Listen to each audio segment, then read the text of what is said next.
Boa noite, pessoal. Sejam bem-vindos.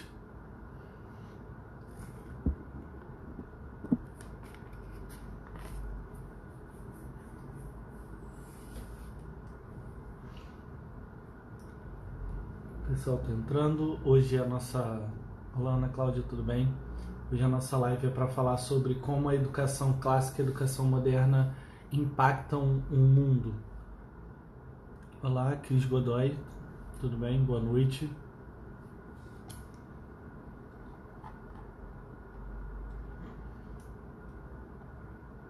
Hoje, por fim, iremos botar nessa balança aí os 3 últimos elementos que pesarão para nós julgarmos qual é superior, a educação moderna ou a educação clássica. Isso é interessante, né? Porque talvez você falar, mas João, a gente já sabe que você é um educador clássico, enfim, mas ainda assim eu estou dando para vocês quais são as características de ambos os lados, para que você possa escolher qual seguir, ok?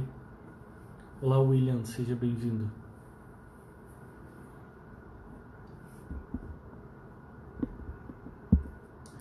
Vou botar aqui a...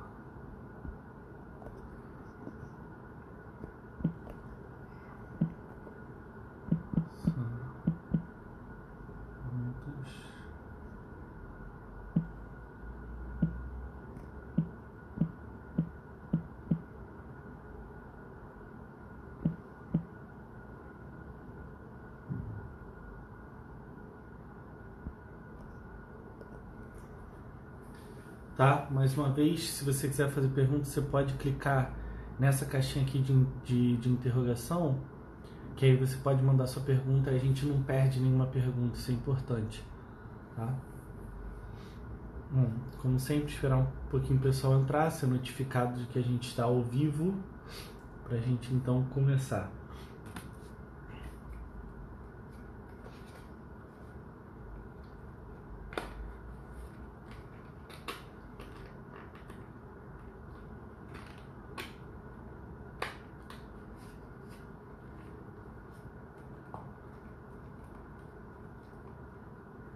Queria agradecer também que a gente conseguiu alcançar a marca de 3.000 seguidores, e a nossa felicidade é que, ainda que haja uma variação, né, sempre tem um que sai, um que entra, todos esses 3.000 seguidores são totalmente orgânicos, ou seja, eles foram conseguidos através de pessoas que naturalmente queriam consumir o nosso conteúdo, e a nossa interação é uma interação muito boa, então a gente tem um público extremamente engajado. Isso é muito bom porque isso permite com que a gente produza mais e melhores conteúdos. Eu estive numa reunião com o pessoal da Criativa, que é a nossa equipe de marketing, programação e propaganda, enfim. E coisas boas vêm por aí, né? Além do nosso curso. Semana que vem, eu vou falar um pouco disso no final, mas semana que vem a gente já vai ter novidades, o hot site talvez já esteja lançado, e eu vou fazer uma live para a gente poder falar sobre o nosso curso. E além disso, outras coisas que vão surgir aí, vídeos, cursos, um monte de coisa, muita coisa boa. Graças a um público engajado, por isso eu sempre falo para vocês convidarem, para vocês marcarem pessoas que realmente se interessam por educação, para que mais pessoas engajadas, envolvidas, possam estar conosco nesse perfil. Né? Como eu já disse para vocês, esse não é aqui o meio pelo qual eu faço a minha vida, essas lives não são isso, mas são um meio da gente divulgar a educação. Se você consegue olhar para a educação e ver problema nela, então ajude a divulgar a solução, né? Isso é importante. Então, para quem está chegando, nosso tema hoje é sobre o mundo, né? Como cada uma das visões veem o mundo, se importam com o mundo e impactam o mundo, ok? Isso é muito importante, porque aqui isso diz respeito a professores, pais, homeschoolers, curiosos, políticos, enfim, todo mundo tem que ver isso aqui, porque é sobre que tipo de pessoas nós estamos entregando para o mundo, ok?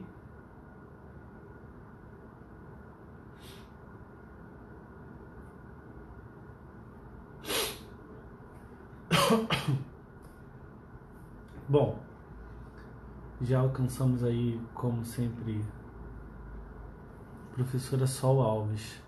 Um momento muito esperado da minha sexta. Poxa, fico feliz em ler isso, né? É bom poder ver a nossa comunidade de professores crescendo e se interessando por fazer educação de verdade. Seja sempre muito bem-vindo. Bom, vamos lá. Quando a gente está falando sobre os dois modelos de educação, nós já falamos até agora sobre o estudante, uma coisa muito importante, ou seja, aquele que está sentado diante de nós, seja na nossa sala de aula numa escola, ou seja o nosso filho diante de nós, a quem se endereça essa educação. A gente depois falou sobre o currículo, né? Que tipo de currículo que essa educação se ocupa.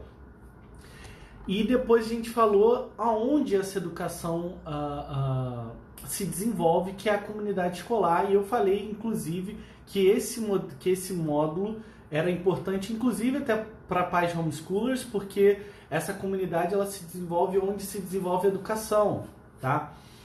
E eu ainda não subi essa live, vou subir hoje junto com a live que a gente está fazendo hoje. E aí, por último, a gente tem para quê, ou por quê, né? Por que a gente faz isso? Qual é o nosso objetivo? Em que lugar nós queremos chegar? O que nós queremos impactar? O que nós queremos alcançar com esses dois modelos de educação?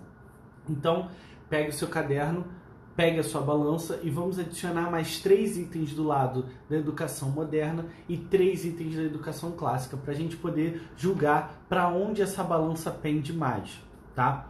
Então, quando a gente fala para quê, qual é a finalidade, quando a gente fala do mundo, a primeira coisa que nós ouvimos ou a primeira coisa que nós constatamos é que a educação moderna ela está voltada para o trabalho, para o mercado de trabalho.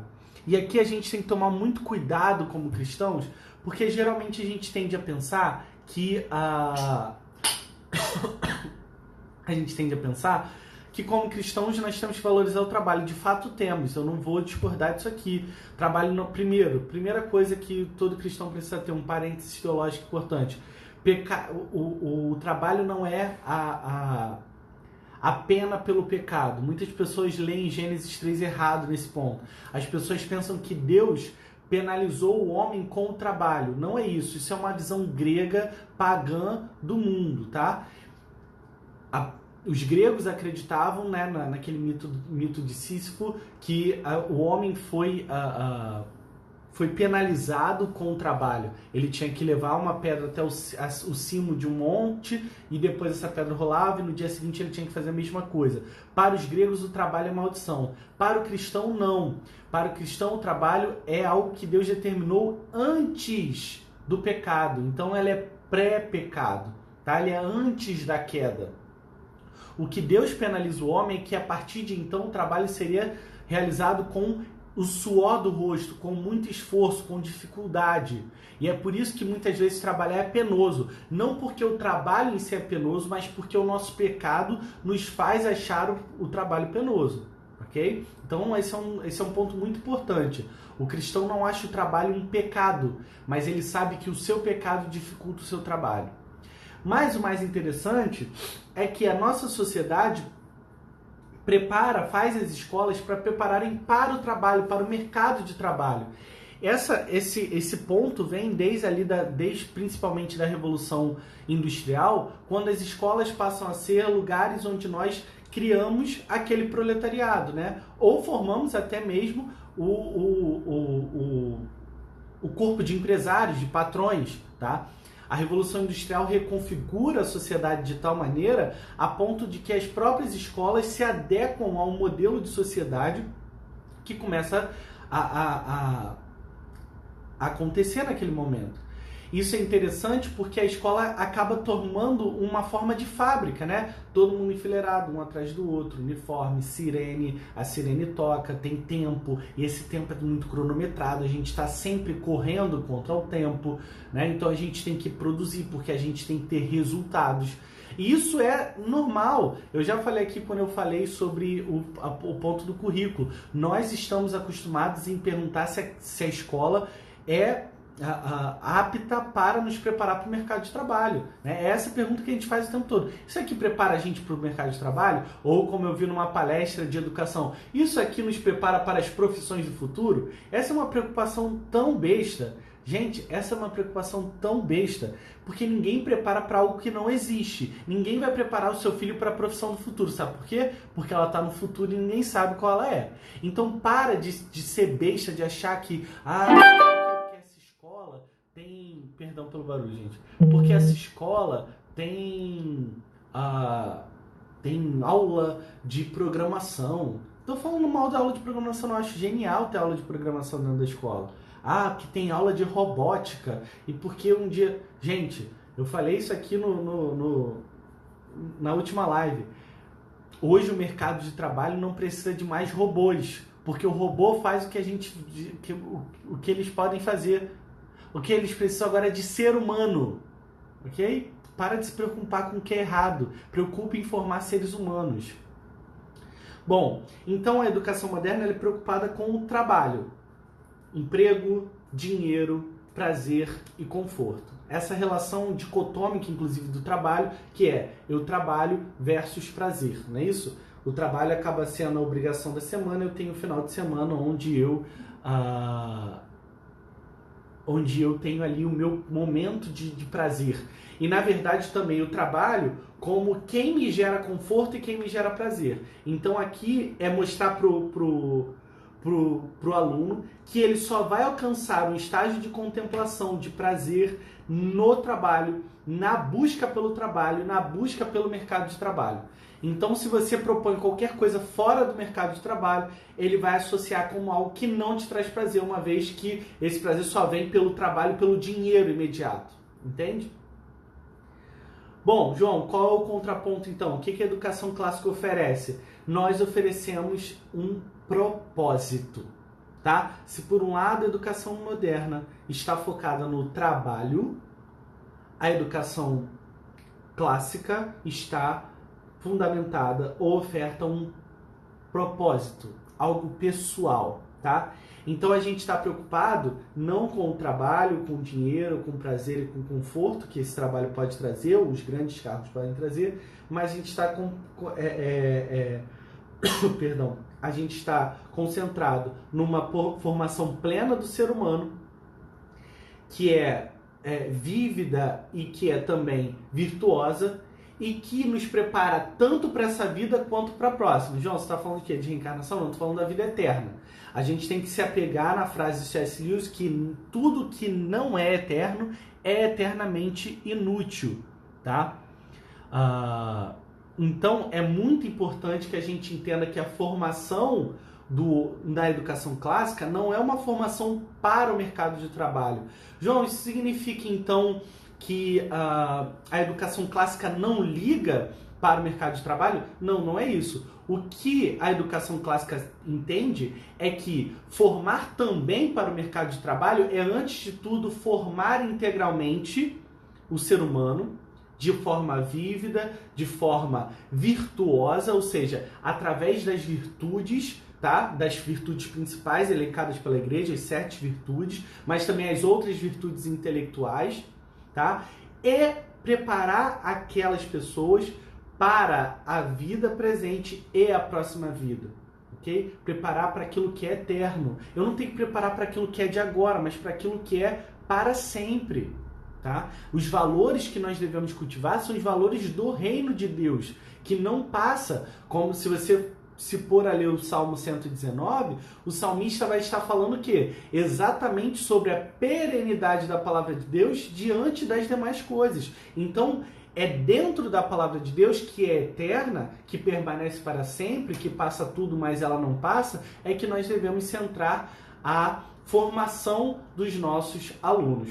João, isso tem pouco apelo comercial, não é verdade? É verdade, tem pouco apelo comercial, mas nós não estamos aqui para fazer apelo comercial, nós estamos aqui para transformar vidas. A educação não é apelo comercial, apesar de uma escola particular ser uma empresa, ter CNPJ, pagar imposto e tudo mais, a visão dentro da escola não pode ser essa, senão de que você está fazendo algo missional, ok? Bom, mercado de trabalho de um lado, propósito pessoal do outro. Vamos para o segundo ponto. A educação moderna, está preocupada com as credenciais. Ou seja, o que te faz ter credenciais para ser um líder de sucesso? Tá? O líder do século XXI. Eu já vou falar sobre isso. E o pensamento é: como eu vou fazer ele ter as marcas da pessoa que vai ocupar os maiores cargos? Eu entendo que isso mova em certo ponto, e não vou falar que a educação clássica não está preocupada com isso. O problema é quando a gente prepara o nosso aluno para ele só ser relevante para uma geração. Entende que quando eu falo credencial, né, e aí se você for botar para retórica, por exemplo, você vai falar do ethos, né, que é a ideia de você trazer as credenciais de quem fala, mas eu não estou falando aqui de você investir alguém de possibilidades e de autoridade, não é isso. O que está se falando aqui é de você falar sobre o sucesso, sobre aquilo que é imediato, aquele que é o líder do momento, a partir dos conceitos do momento, para a geração do momento. E a gente viu exatamente no ponto anterior, é que se tem um problema com a educação moderna, é que a educação moderna ela só se preocupa com a sua própria geração e cria uma relação díspare com as gerações dos professores e as gerações que vieram antes, porque eles se mesmam a ponto de achar que eles são suficientes. Enquanto a educação clássica, ela supera as interações e geracionais, uma vez de que ela busca inspirações lá na Grécia Antiga e entende coisas que são suprageracionais. Então a gente tem que ter cuidado com essa mania de talvez tornar os nossos filhos relevantes para o presente somente, mas torná-los relevantes para a vida de uma maneira geral, para todas as gerações que o sucederem, tá? Se por um lado nós temos esse modelo, por outro lado, na educação clássica, nós temos o que a gente chama de uma mente liberal. Aí você vai falar assim: João, liberal na economia, liberal na política? Não, não é liberal em nenhum desses sentidos. Quando a gente fala de liberal, das artes liberais, a gente não está falando nem no sentido liberal da política, de tudo isso aí, né? Nem dos liberals lá nos Estados Unidos, que são a New Left. Não é nenhum desses efeitos. Liberal aqui é no sentido de liberação, de liberdade, tá? Acreditava-se que quando a gente falava de 7 artes liberais, é no sentido de liberdade, de expansão da mente, ok? Então uma mente liberal, entendo aqui, não é uma mente do MBL, não é uma mente do Paulo Guedes, não é uma mente dos liberals dos democratas dos Estados Unidos, nada disso. Liberal aqui é das artes liberais, é que as artes liberais libertam a sua mente, tá? Nesse sentido. Então, se a gente tem por um lado alguém que é preocupado com essa preparação de credenciais, nós temos essa mente liberal, das artes liberais, que ela é vocacional e ministerial. Ou seja, eu treino e equipo o aluno para o seu chamado e para o serviço, tá? A palavra serviço hoje ela é extremamente mal vista. Quem serve hoje é considerado inferior, tanto que hoje se tem vergonha de se dizer que que o pai é empregada, que o pai é empregado doméstico, ou que é garçom, né, que a mãe trabalha em casa de família. Esse tipo de coisa hoje é vergonhoso, né? Como se fosse um estágio menor da vida humana, porque servir seria o pior dos estágios, né? Servir não está em mandar, e mandar parece ser muito mais superior, porque reis mandam, né? Servos e escravos servem. Mas se você for entender sua vocação como uma vocação cristã, você vai olhar que o seu Deus, que se encarnou em homem, disse que o trabalho dele nessa terra foi servir. Ora, se o nosso Senhor e Salvador se pôs a servir, quem é você, lixo pecador, para achar que você não deva servir alguém? Servir ao seu próximo.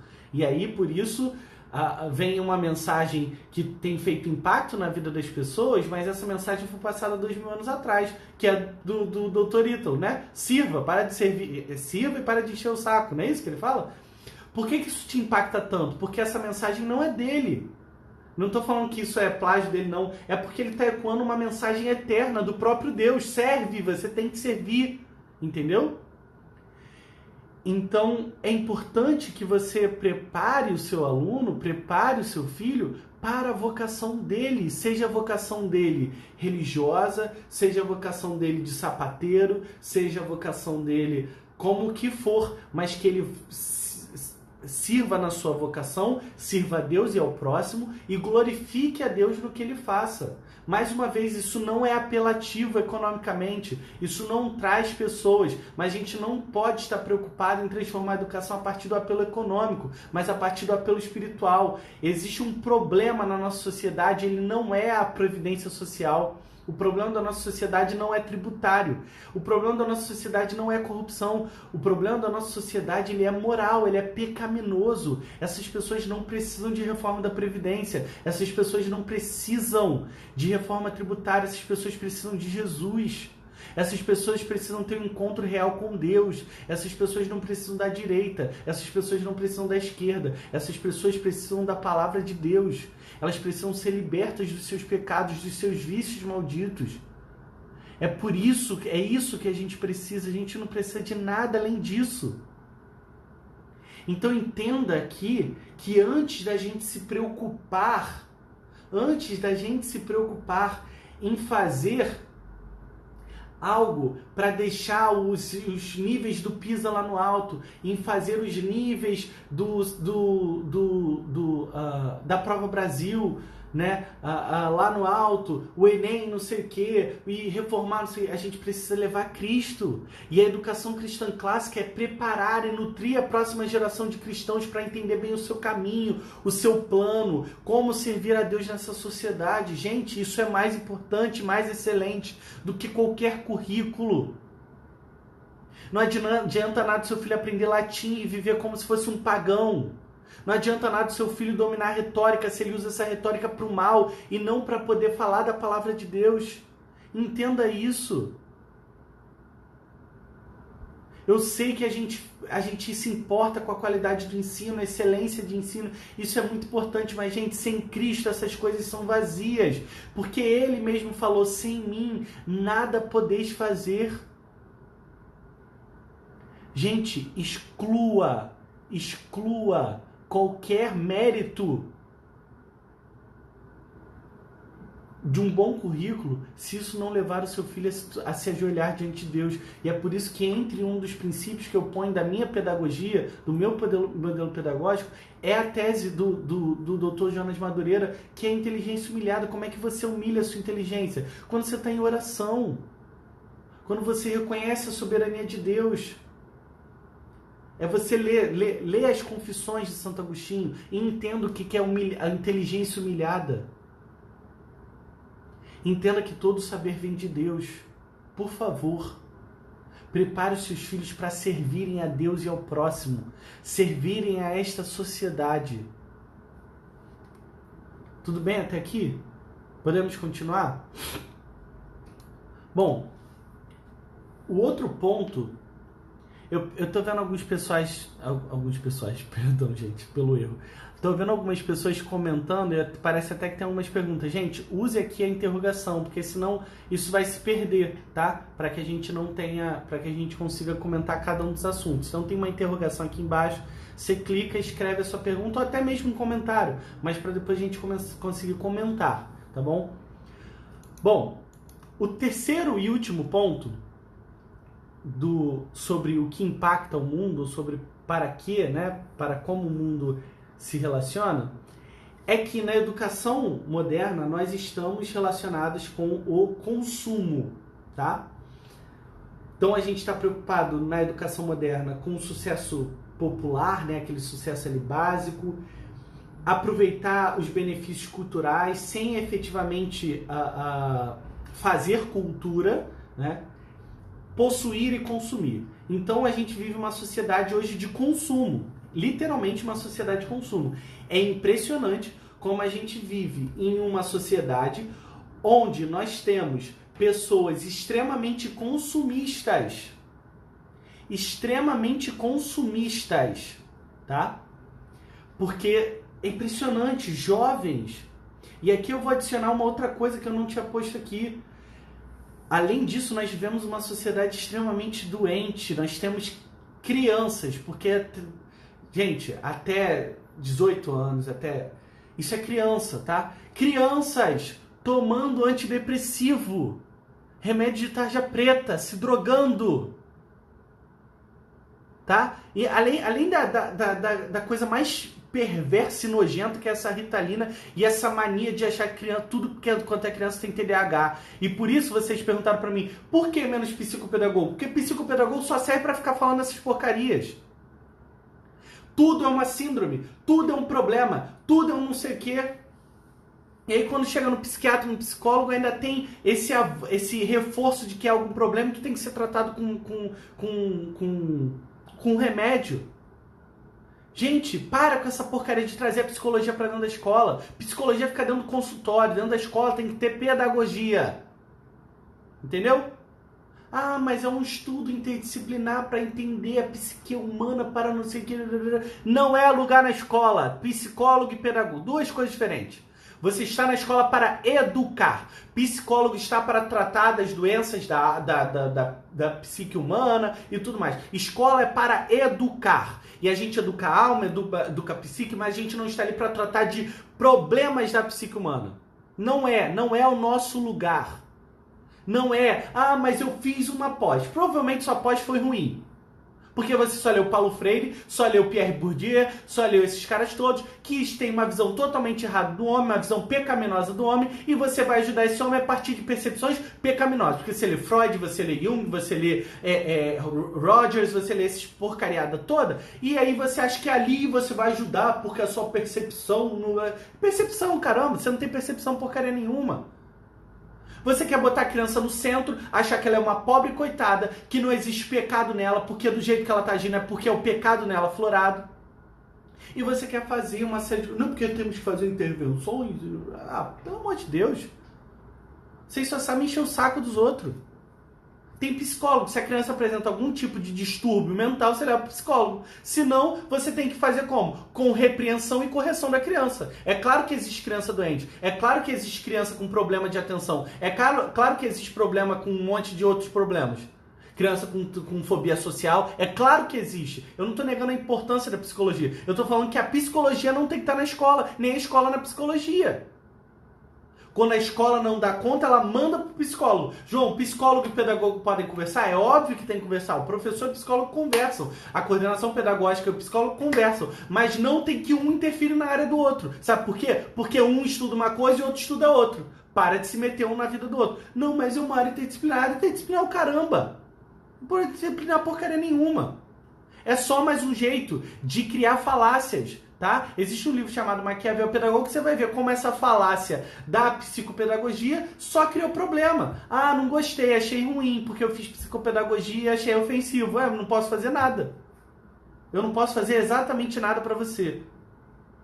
Eu só posso dizer para você que a educação, ela tem aspectos transcendentais, filosóficos, psicológicos, religiosos, mas ele não é psicologia, ele não é religião. A educação não é filosofia, a educação é educação. Entendeu? É isso. É isso. Exatamente isso. Então a gente tem sociedade de pessoas extremamente consumistas. A gente está falando de jovens de 17, 18, 19 anos, gente nova, que já vive com dilemas de gente adulta, que nem trabalha, nem pega numa enxada, mal lava uma louça e já tem problemas existenciais de gente grande que paga a conta. Pelo amor de Deus, que tipo de gente a gente está criando? Que tipo de jovem a gente está produzindo? Jovens doentes na alma. Porque a gente incentiva uma sociedade doente. Entendeu? Porque a gente não entende, não compreende o quanto é extremamente importante que a educação alcance níveis da alma, do que é bom, do que é excelente. Porque educação é sobre, como disse C.S. Lewis, é a transferência de humanidade de um homem a outro. Então, pelo amor de Deus, não acha que é normal uma criança de 19 anos frequentar toda semana um consultório de psicologia? Gente, isso não é normal, isso não pode ser normal, porque psicólogo, ele trata. Quem trata é porque tá doente. Entendeu? Porque o psicólogo... Ah, não, João, mas tem a terapia, que é onde eu falo e não sei o quê. Gente, tudo bem, mas entendo o seguinte, não é normal que crianças cada vez mais... Porque ninguém vai pro psicólogo... Raros são as pessoas, são as crianças que estão no psicólogo só porque ela está fazendo uma terapia de uma maneira a fazer com que a criança fala, produza e se desenvolva. Raras são as pessoas... Raras são as mães e os pais que põem nesse sentido. É porque chegou na escola, alguém falou que seu filho é problemático, que ele tá batendo em alguém, porque o seu filho não respeita, porque o seu filho parece que tem algum tipo de problema, aspecto autista. É só nesse sentido, gente. É só nesse sentido. Isso tem que assustar a gente. Não, por quê? Não, porque meu filho está depressivo. Não, porque meu filho tem distúrbio de consumo. Não, por quê? Porque meu filho tem fobia social. Não, por quê? Porque meu filho tem TDAH. Não, por quê? Não, porque meu filho tem transtorno de oposição, porque ele não pode ouvir não. Não, porque... Gente, eu não ouço isso 1, 2 vezes, 3 vezes, não.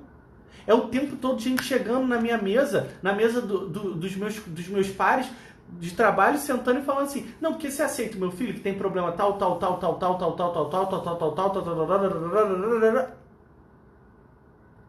A criança vem com uma ficha quilométrica de laudo médico. Gente, isso não pode ser normal. Isso não pode ser normal.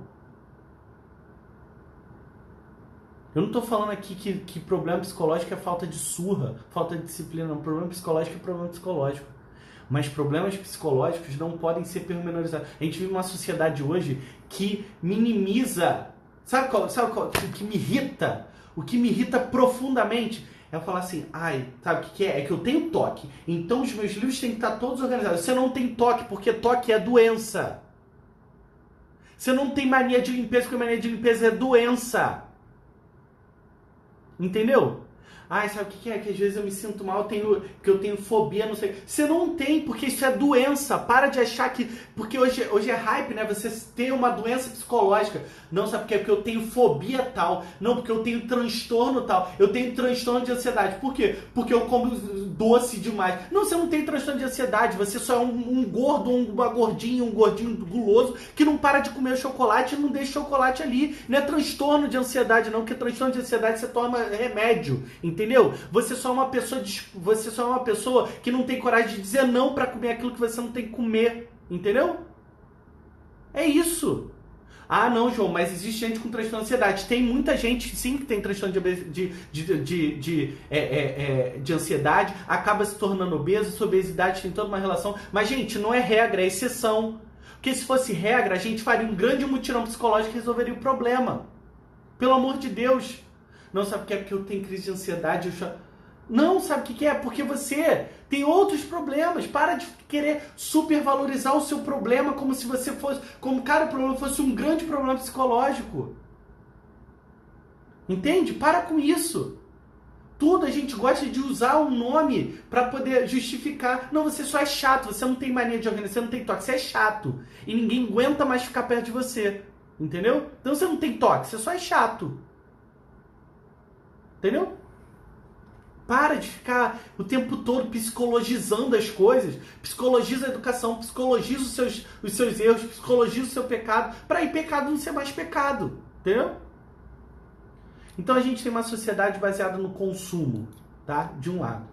Já agora, de um outro lado, na educação clássica, nós temos já uma educação que se volta, portanto, para uma renovação e para um reavivamento. Então a gente está falando de seres humanos renovados, restaurados, regenerados, que buscam renovar e fazer cultura. Então, se por um lado a gente tem alguém que consome cultura, consome essa cultura lixo de massa e não produz nada, porque eles só estão ali recebendo e reproduzindo aquilo, né? Aquela cultura de massa, como a gente viu nas outras lives, a gente está falando de alguém, de seres humanos renovados, que redimem a sua cultura e produzem nova cultura. Entende? A gente está aqui para redimir essa cultura, é um trabalho de redenção da cultura. Tá? Isso é muito importante que nós façamos. Nós precisamos trazer de volta a nossa cultura para Cristo, apontar para Cristo. Por isso nós precisamos lançar mão de elementos culturais que foram forjados no seio do cristianismo. Literatura ocidental que foram forjadas no seio do cristianismo. Quando você pega uma Divina Comédia de Dante, eu estava conversando hoje com a minha professora de literatura e literatura ocidental lá da escola, e a gente estava falando do brilhantismo de Dante. Quando a gente fala, por exemplo, de como Dante vai encontrando cada um dos grandes personagens da história em cada um dos círculos do inferno, né? Ele encontra Brutus, Júlio César, ele encontra Odisseu, né? Ulisses, no oitavo dos infernos, né? No oitavo círculo. E aí você vê toda uma reflexão. Isso tudo é muito importante. A gente tem toda uma construção cristã dentro desse processo. Então é necessário que nós façamos esse exercício de cristãos, né? Ou seja, seres humanos renovados, regenerados, que buscam renovar e fazer cultura. Como nós fazemos cultura? A partir de erudição, conhecendo a Deus, o próximo e as coisas criadas. Tá? É só esse o antídoto, porque quando a gente tira essa geração de podres de mimados, né? Como a gente tem um livro, Podres de Mimado, lê esse livro do Dalrymple.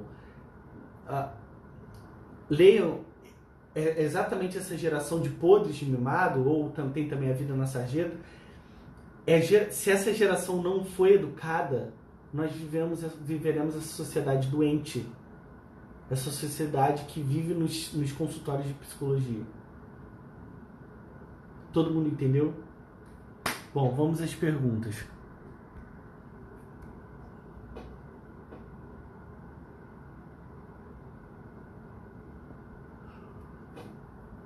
O Ângelo Alves perguntou o seguinte: como a educação clássica cuida da alma? A educação clássica cuida da alma à medida em que ela aborda aspectos que não são só sobre matéria. A educação clássica, ela fala sobre aquilo que é transcendental, sobre aquilo que é moral.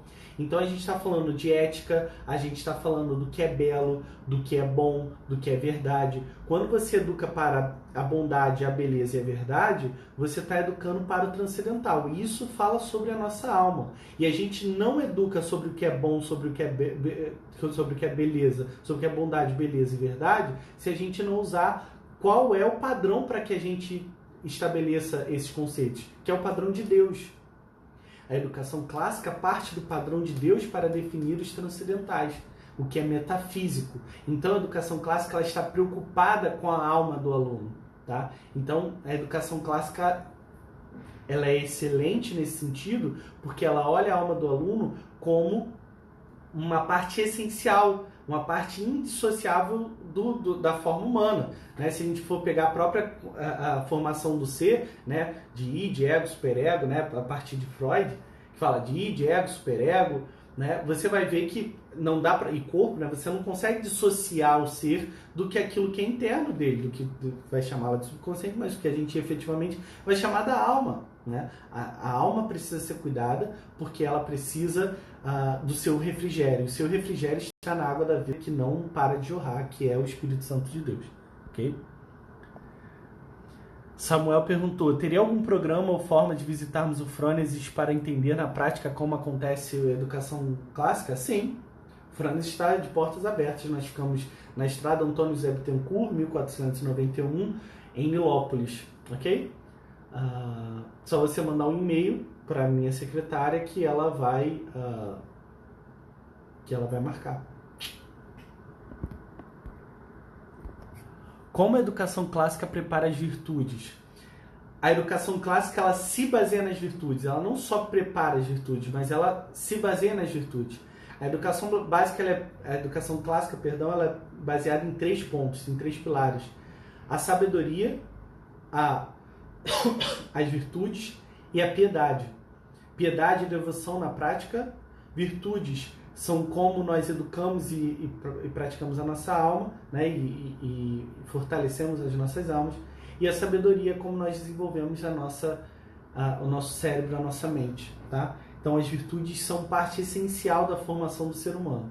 Porque, ora, se a educação, como disse C.S. Lewis, é transmissão de humanidade, eu tenho que transmitir uma humanidade que seja carregada ou de vício ou de virtudes, né? Qual parte do Trivium da irmã Miriam Joseph aproveita... Entendi, peraí. Qual parte do Trivium da irmã Miriam Joseph aproveita? Gramática, lógica e retórica. Todas. Não existe você separar as disciplinas do Trivium, né? No sentido de você trabalhar umas ou outras. Você tem que trabalhar todas. Sendo que, de acordo com a própria Dorothy Sayers, que é anterior, né? Que anteriormente das escolas clássicas designou, a gramática se põe no primeiro estágio da criança, até 10 anos, a lógica ali entre os 10 e os 14 e a retórica entre os 14 e 17. Tá? Não dá para aproveitar só um, tem que aproveitar todos. Aquele livro é sensacional, da irmã Miriam Joseph. Tá? Todo ele. E todo ele na educação da criança também, tá? Na educação de qualquer ser, se você estiver se autoeducando, gramática, lógica e retórica, você tem que se educar tudo isso. Se você não conseguir se formar nisso, você não está formado de maneira clássica, tá? Como trabalhar a educação clássica em tempos de progressismo e ativismo LGBT? Do mesmo jeito que a gente trabalha desde Santo Agostinho. A agenda não muda, as agendas do momento não mudam como a gente trabalha. Como a gente trabalha isso? Lutando contra a maré. Levantando as bandeiras, os estandartes do reino de Deus. A gente não precisa se preocupar, ter medo de falar o que a gente tem que falar. Seja o progressismo, ativismo LGBT, o ativismo feminista, o ativismo negro, o ativismo não sei o quê, o ativismo não sei o que lá, ativismo... Todos esses movimentos, que ora já foram legítimos, mas que agora se aproveitam politicamente de um grupo ou de uma minoria, todos eles estão ligados a uma visão política que vai de encontro aos valores ocidentais e da palavra de Deus. Portanto, nós temos que nos posicionar ao lado da palavra de Deus. Entendeu? É simples assim. Simples e claro como a água. Tá bom? Bom, eu vou ver aqui que tiveram alguns comentários. O pessoal falou bastante aqui. Deixa eu ver aqui, rolar lá pra cima. Cadê?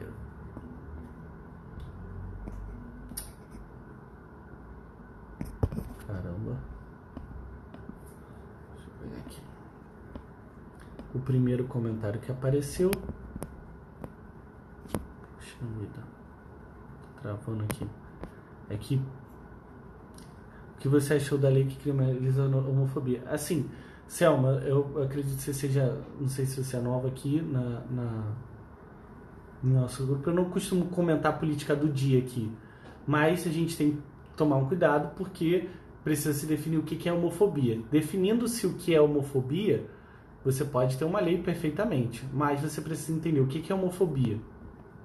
Essa é a primeira discussão que precisa se ter. Deixa eu pegar aqui o próximo. Na minha opinião, o trabalho está relacionado com homens, sim. Do meu ponto de vista, tive um quadrinho. Muito bom. Formar integralmente através de virtude para a vida e para a eterna. Exato. O Ângelo falou aqui, a moderna é um pragmatismo tecnicista e prepara para o cientificismo. A gente vai atacar mais a educação moderna quando a gente estudar juntos o livro do C.S. Lewis. Tá? Uma semana cansativa de trabalho, às vezes sentindo uma máquina, pensa e faz, refletindo nessa live. Que bom.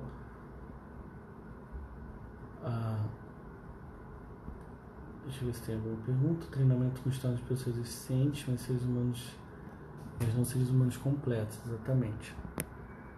Bom, tem mais perguntas aqui que surgiram. Como trabalhar a educação clássica na primeira infância? Principalmente com os clássicos da literatura, tá? Lendo bastante para o seu filho, formando o imaginário dele, tá? E lembrando que essa é uma fase que a gente chama da fase do papagaio, né? Ele está repetindo tudo. Então, utilize esses interesses deles. eles gostam de repetir coisas. Você já deve ter percebido que seu filho vê o mesmo vídeo, o mesmo filme várias vezes, né? Não é à toa, não é de se achar estranho, por exemplo, que eu durante 2 anos seguidos, eu via todo dia o filme do Rei Leão. Todos os dias, sem exceção. E chorava todas as vezes que o Mufasa morria. Mas por que eu conseguia ver e rever todos os dias? Porque ali uma necessidade de você repetir aquilo, né? Enfim, para você ter noção, até hoje eu sei todas as falas do Rei Leão, né? Então, aproveite disso do seu filho. Ele gosta de descobrir, ele gosta de repetir. Então, use cânticos, né? Não estou falando para essa baboseira, não. Olha, eu falei isso outro dia, acho que foi na live sobre currículo, essa coisa de usar musiquinha para poder fazer, acho tão pavoroso, tão... não, eu usei não sei o que. Aí com certeza agora vai surgir um palhaço desse aí de internet para fazer algum troço no Juntos e Shallow Now, essa pavorosidade que surgiu na língua portuguesa, que ainda tem aquela besta daquela Paula Fernandes, falando que porque a língua portuguesa não é melódica, sei lá. Não é melódica não. A gente só tem os maiores poetas, a gente só tem as melhores músicas que foram feitas no início do século XX, porque não tem rima, entendeu? Não tem rima rica. O Olavo Bilac é lixo pra ela, né? Ela que é boa quando ela fala que quero ser pra você a lua iluminando o sol, porque ela nem de educação básica a infeliz tem, né? Mas tudo bem, eu não vou me revoltar contra a Paula Fernandes aqui. Mas eduque seu filho a partir das virtudes, ensine ele a partir da palavra de Deus, principalmente, e lógico, ensine-o a ler, ensine os princípios da matemática, lembrando que agora esse estágio da primeira infância é o estágio da gramática. Então, qual é a ocupação do estágio da gramática? É você dar o significado correto das coisas. Então, aqui, nesse estágio, é um estágio de preocupação com o que é correto. João, o que você está falando? Quando ele contornar a linha, tem o exercício de contornar a linha, põe ele para ele fazer dentro da linha. Falar assim, filho, não pode fugir do branco. Não, apaga e faz de novo, porque você tem que ser exato. Esse é o momento de ser exato, de ser chato. E aí, quando você tiver o significado de uma palavra, exatidão nas palavras. Agora não é o momento de você deixar o seu filho pensar por si só. Ele ainda não tem essa capacidade. Então você tem que dar essas ferramentas, tá bom? O pessoal tá rindo aqui dos meus propérios contra a Paula Fernandes e o coisa. Bom, próxima pergunta que surgiu aqui. E a live sobre a abolição do homem? Não vai ser uma live, a gente vai fazer uma série de estudos. A gente vai fazer, ao modelo aí da minha amiga Lourdes Corsi, uma espécie de um clube do livro, tá? Eu vou avisar para vocês vão adquirir o livro Abolição do Homem, sei que muitos de vocês já têm, e aí a gente vai lendo capítulo por capítulo, né? Talvez a gente tenha 2 encontros semanais para poder fazer isso, tá bom? Eu nunca estudei nada sobre educação clássica. Por onde eu devo começar? Se autoeducando. Eu sempre falo isso. Para você educar, se o seu... Obviamente, né? Eu não estou conseguindo ver seu nome aqui. Não aparece para mim. Deixa eu ver. Annelise, não é isso? Eu acredito. Bom, então você precisa se educar, porque se você quiser educar principalmente, mas para si mesmo, você precisa educar, ler os grandes livros. Começa ali... eu sugiro que você leia os prolegômenos do Contra Acadêmicos, então @Contra Acadêmicos, tem lá a lista de filosofia, vai estar lá os prolegômenos. Lê os prolegômenos, tá? Se você não quiser saber de filosofia e tal, eu aconselho que você leia a lista de filosofia. João, eu não quero saber de lista de filosofia, eu quero saber de educação. Não é o aconselhável, mas vá lá e leia os prolegômenos. Então, leia também os livros de literatura. E aí eu sugiro Mortimer Adler, que é como ler livros, e a Susan Weisbauer, que é como educar a sua mente. Se você fizer isso, se você ler esses livros e ler os livros que eles sugerem ali, você já vai estar se educando de uma maneira muito excelente. Depois disso, a gente vai dando outros passos. E além disso, se você quiser saber sobre educação clássica, agora é o ponto que eu queria chegar aqui, você pode fazer o nosso curso de formação de professores, tá? Alguns são seguidores novos e ainda não sabem sobre isso, já ouviram falar sobre isso. Nós, do Phronesis Christian School, estamos lançando um curso, vai ter uma live sobre isso, a gente vai ter um hot site para você se inscrever, vai ter promoção de lançamento, vai ser agora em junho, ou seja, daqui a uma semana a gente já vai ter novidade. Em junho a gente vai abrir as inscrições de lançamento, né? Depois vai ter.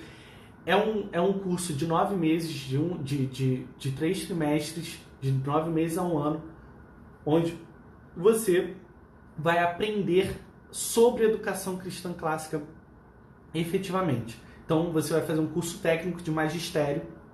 Ao final desse curso, você vai receber um diploma com reconhecimento do MEC que te possibilitará dar aula em sala de aula normal, escola normal, tá? Qualquer escola. Você vai poder dar aula até o 5º ano do ensino fundamental, porque pela legislação, pessoas formadas no curso de magistério, no curso técnico, no curso normalista, seja qual o curso de formação de professores, como você conhece aí na sua cidade, quem é formado nesse modelo de curso pode dar aula até o 5º ano.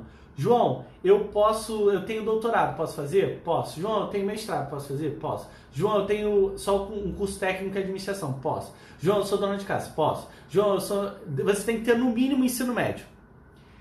Concluir o ensino médio ou está concluindo o ensino médio, tá? Porque o curso técnico pode ser feito durante o ensino médio.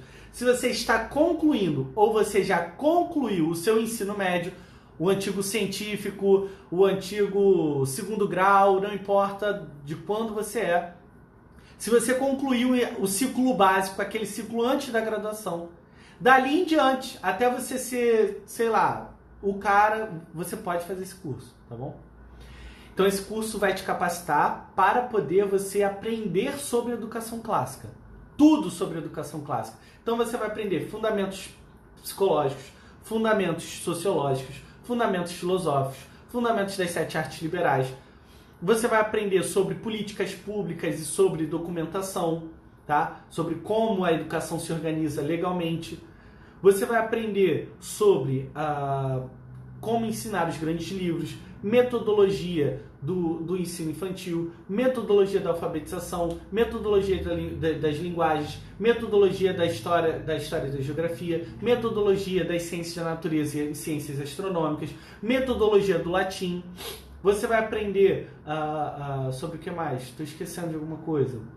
Você vai ter aula de português instrumental. Então lembra aquele português teu que está enferrujado? Tu não lembra mais como é que se usa vírgula? Tá separando aí sujeito de verbo com vírgula? Lembra disso? Que tu tá errando isso direto? Botando aquela interrogação errada, aquela exclamação errada? Então, isso vai resolver, porque a gente precisa antes se educar, ok? Isso tudo vai ter, e uma série de outras coisas. Vai ter um módulo só sobre avaliação.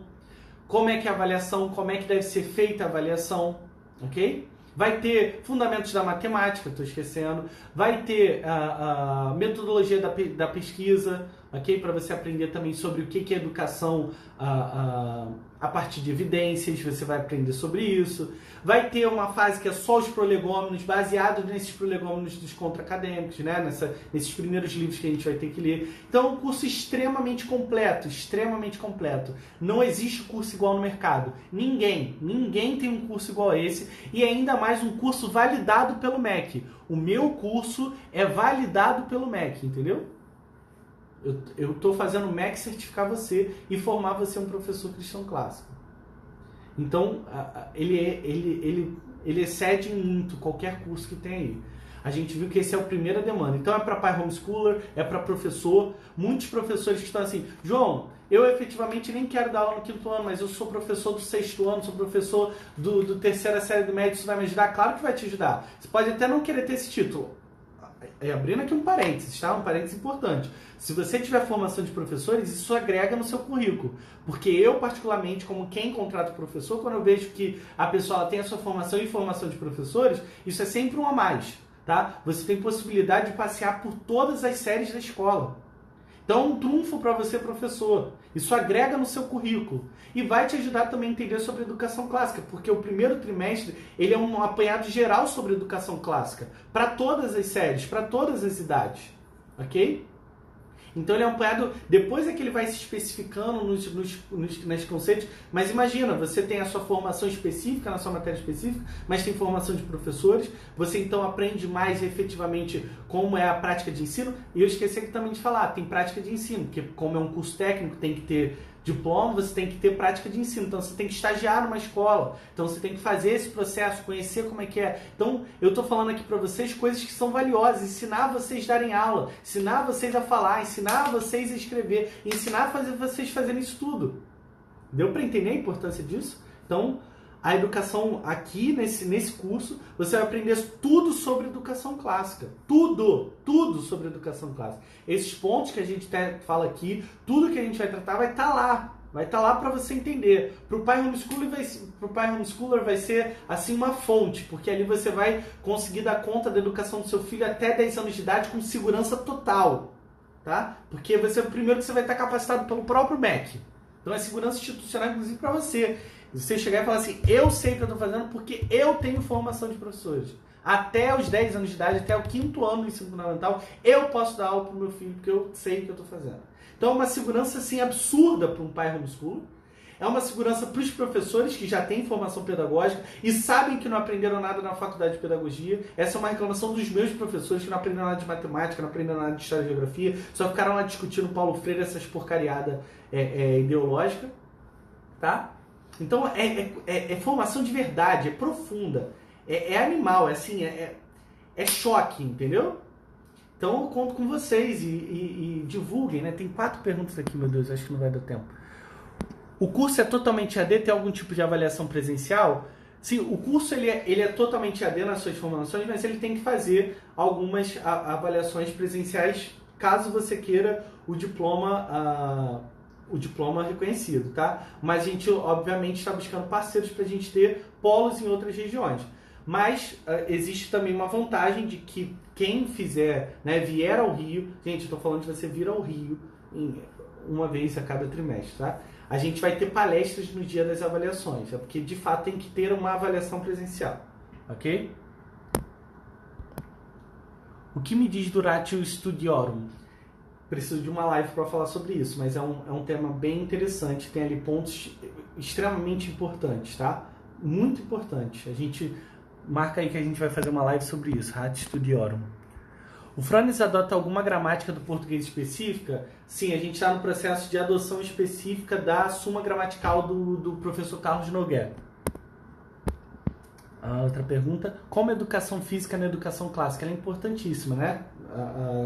A gente entende que a educação física ela é